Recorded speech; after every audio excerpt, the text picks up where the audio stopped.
এখন থেকে ডাক্তাররা রোগীদের পিছনে ঘুরবে। ডাক্তাররা সবসময় রোগের চিকিৎসা করে, কখনো মৃত্যুর চিকিৎসা করে না। যে আমরা যারা হচ্ছে স্কুল কলেজের ভালো স্টুডেন্ট থাকে, তারা মেডিকেল প্রফেশনে আসে। আমাদের এই যে ভাইয়েরাও আছেন বিভিন্ন জায়গায়, তারা কেউ ফিজিওথেরাপিস্ট, কেউ মেডিকেল টেকনোলজি বিভিন্নভাবে দায়িত্ব পালন করছেন। কিন্তু সমস্যা হলো কি, আমাদের মানুষজনের মধ্যে যে ফ্যাসিস্ট লীগের আমলে প্রত্যেকের মধ্যে একটু অসহিংস আচরণ ছিল। তারা কোনো কিছু সহজে মানতে যেত না, তারা থ্রেট করে কাজ আদায় করতো।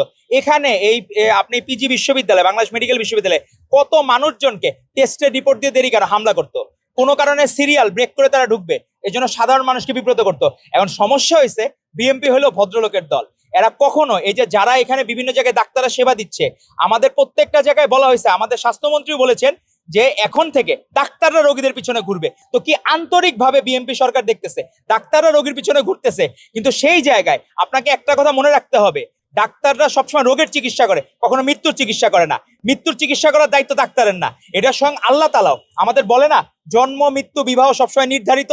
আমি যখন জন্মগ্রহণ করেছি তার সাথে তিনটা জিনিস নিয়ে এসেছি। তো সেখানে আমরা চেষ্টা করতে পারি সেবার। আপনি যদি সেবার মানের কোনো ঘাটতি হয়, আপনি অবশ্যই যৌক্তিক প্রতিবাদ করবেন। কারো গায়ে হাত তোলার, আইনকে নিজে হাতে তুলে নেওয়ার কোনো দায়ভার কেউ এইটা কখনো যাতে আর ফার্দার না হয়, আইনকে এখন নিজের হাতে তুলে নেওয়া যাবে না।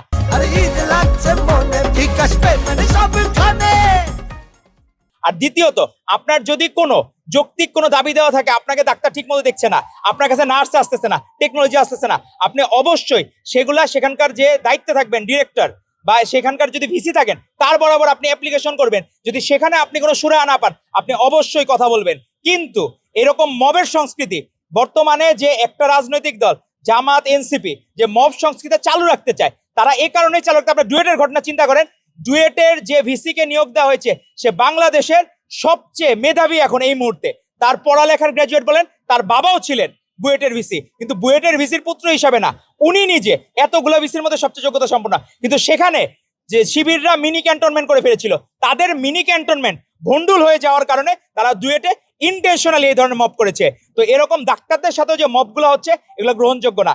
স্কয়ার হাসপাতালে আমরা দেখলাম একজন ডাক্তারের সাথে কি পরিমাণ অসহিংস আচরণ করতেছেন, যে ইউএসএ তে নিজের ভালো ক্যারিয়ার ছেড়ে উনি বাংলাদেশের মানুষের সেবা দেওয়ার জন্য এখানে যোগদান করেছেন, তাকে পর্যন্ত হ্যারেস করতে ন্যূনতম দ্বিধাবোধ করে নাই। তো আমাদের এই যে সাইকোলজি মব করার, এটা থেকে বের হয়ে আসতে হবে। আর যদি বের না হয়, ডাক্তারদেরকে বোকা ভাবার কোনো কারণ নাই। তারা আপনাদেরকে ভালোবাসে কারণ তারা মানবিক পেশায় জড়িত।